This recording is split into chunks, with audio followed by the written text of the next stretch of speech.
Are Israel and Palestine on the brink of another war?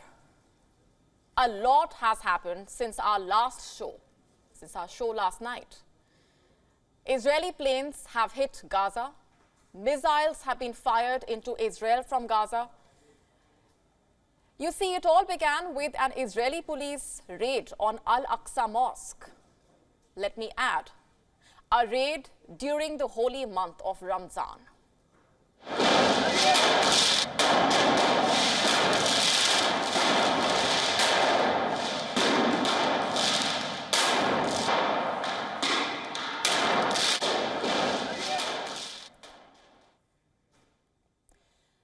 Let's begin with what happened in the pre-dawn hours of this morning.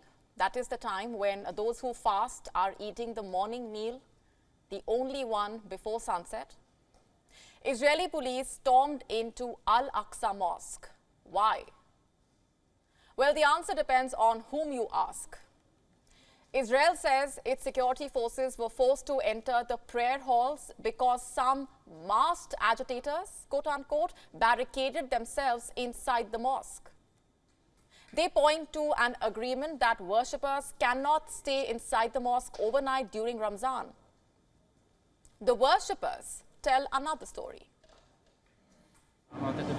We were spending the night in the mosque, and after we were done with the late night prayers, the police started to evacuate worshippers from the outdoor yards.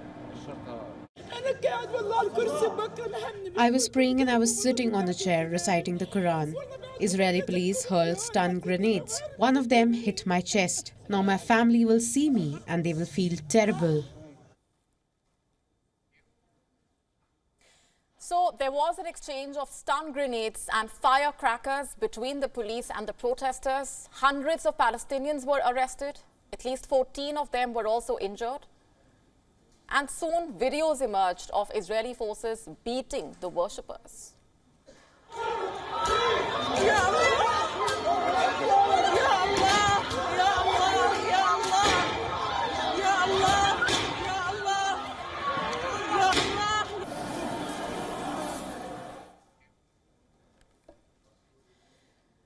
WION has not been able to independently verify this video, but we can tell you that videos like these are in wide circulation on social media.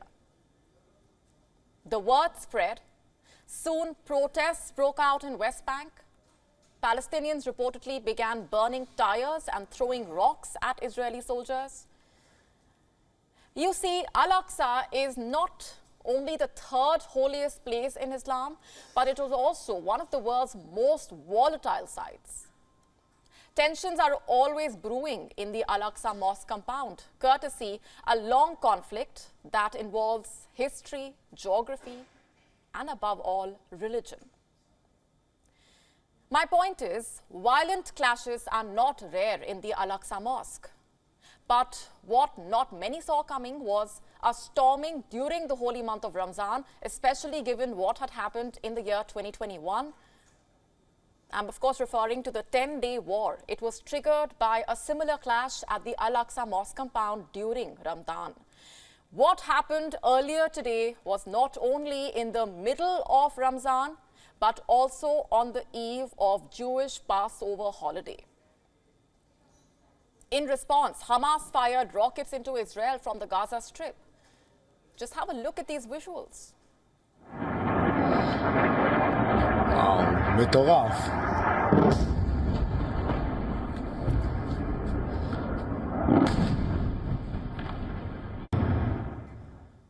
In fact, reports say 5 to 9 rockets were fired. The country's Iron Dome intercepted most of these rockets, and there were no reports of casualty. But that did not stop Israel from retaliating. The Israeli army has released this video. It shows planes striking what it claims are Hamas weapon production sites. Hamas radio claims that at least 2 training camps were hit, one in the Gaza city and the second one in a refugee camp.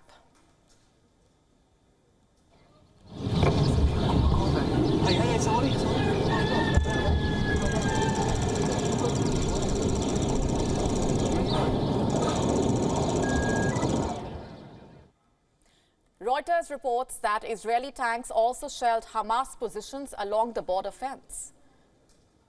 As I speak, a cleanup is underway in Jerusalem's holy compound. But the worst may not be over because anger is still very much boiling in both Gaza and within Israel.